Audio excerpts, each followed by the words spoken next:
اليوم أنا جيت للراديو على أساس نوضح اللبس اللي صار في عملية الهجمات اللي في الصفحات التواصل الاجتماعي.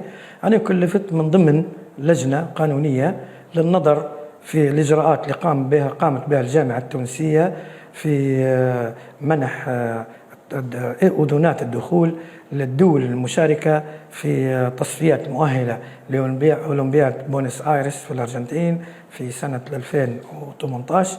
طبعا تأكدنا من الإجراءات هذه ولم نتقابل مع حد، درسنا الإجراءات مع الورقية وكانت كلها سليمة، وعدم سماح لرياضيين الكيان الصهيوني بالدخول كان بناء على قرار اللي هو قانون الخاص بدولة تونس، وهذا هو ما كان في الأمر. يعني برئنا الجامعة التونسية حتى لا تطالها العقوبات من الاتحاد الدولي فقط، هذا كل ما كان في الأمر. لا جلسنا مع حد ولا تكلمنا مع حد، بالعكس درسنا الأوراق وأعطينا رأينا، وكان هذا نتيجة أنا برئت تونس من هذه القضية. فوجئت بعدة صفحات تهاجم وتحط في صور وتحط في كذا وتتهم وترمي في التهم جزافا.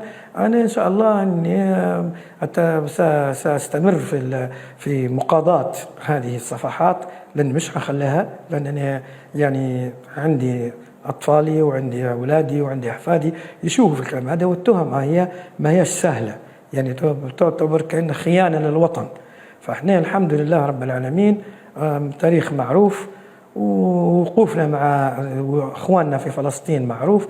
إحنا الاتحاد الوحيد يمكن اللي كان ينظم في بطولة بمناسبة ذكرى شهداء الصبر والشتيلة على مر حوالي 4 سنوات كانت تقام، وكانت عندنا تشارك فينا السفارة الفلسطينية، فعن أي شيء يتكلموا ويقولوا أن أنا متواطئ أو كذا وجلست بعد. إحنا لا لناهم ولا نجلس معاهم ولا حتى مكان هم فيه إحنا ممكن نطلعوا منه ما نقعدوش فيه. فأنا الآن أرجو أن ينفهم الموضوع، لأن في المقطع اللي نزل ما تطرقتش لشرح هذا الموضوع. أرجو من ناسي وأهلي وإخوتي وأصدقائي أنهم يتفهموا هذا الموضوع ويتفهموا ماهية هذا الموضوع ولماذا ذكر هذا الموضوع يعني في اللقاء السابق. ولكم جميعا شكرا، بارك الله فيكم والسلام عليكم.